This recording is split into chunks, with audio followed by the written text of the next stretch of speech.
ആലപ്പുഴ തോട്ടപ്പള്ളിയിലെ റംലയുടെ കൊലപാതകത്തിൽ പോലീസിനെതിരെ ആദ്യം അറസ്റ്റിലായ അബൂബക്കറിന്റെ കുടുംബം കൊലയാളി അല്ലെന്ന് തെളിഞ്ഞിട്ടും കുടുക്കാൻ ശ്രമിക്കുന്നുവെന്ന് മകൻ ആരോപിച്ചു. കത്ത് നൽകാനാണ് അബൂബക്കർ റംലയുടെ വീട്ടിൽ പോയത്. ഇതിന്റെ പേരിൽ കൊലപാതകിയാക്കിയെന്നാണ് ആരോപണം. കേസിൽ പ്രതികളായ ദമ്പതിമാരായ സൈനുലാബ്ദീൻ, അനീഷ എന്നിവരെ ഇന്നലെ അറസ്റ്റ് ചെയ്തിരുന്നു. അബൂബക്കറിനെ അറസ്റ്റ് ചെയ്ത് തെളിവെടുപ്പ് നടത്തി മുന്നോട്ടു പോകുമ്പോഴാണ് ട്വിസ്റ്റ്. ഇന്നലെ തൃക്കുന്നപ്പുഴ സ്വദേശി സൈനുലാബ്ദീനും ഭാര്യ അനീഷയും അറസ്റ്റിലായതോടെയാണ് അബൂബക്കർ പ്രതിയല്ലെന്ന് പോലീസ് പറയുന്നത്. മറ്റേ സൈനുലാബ്ദീനെ ഇപ്പോൾ അറസ്റ്റ് രേഖപ്പെടുത്തിയിട്ടുണ്ട്. സൈനുലാബ്ദീനും സൈനുലാബ്ദീന്റെ വൈഫുമാണ് ആക്ച്വലി മേർഡറിന് കാരണം എന്നുള്ളത് മനസ്സിലായത്. അതേ ഇൻവെസ്റ്റിഗേഷൻ ടീം തന്നെയാണ് മനസ്സിലായിട്ടുണ്ട്.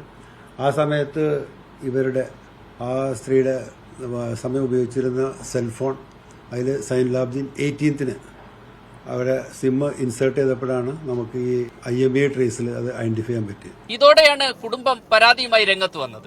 പിതാവ് ഇതിൽ പെടുത്തുകയായിരുന്നു പോലീസ് ഉദ്യോഗസ്ഥർ. അദ്ദേഹം ഒരു സാധുവായ മനുഷ്യനാണ്. ഞാൻ വാപ്പാനെ വിളിച്ചിരുന്നു.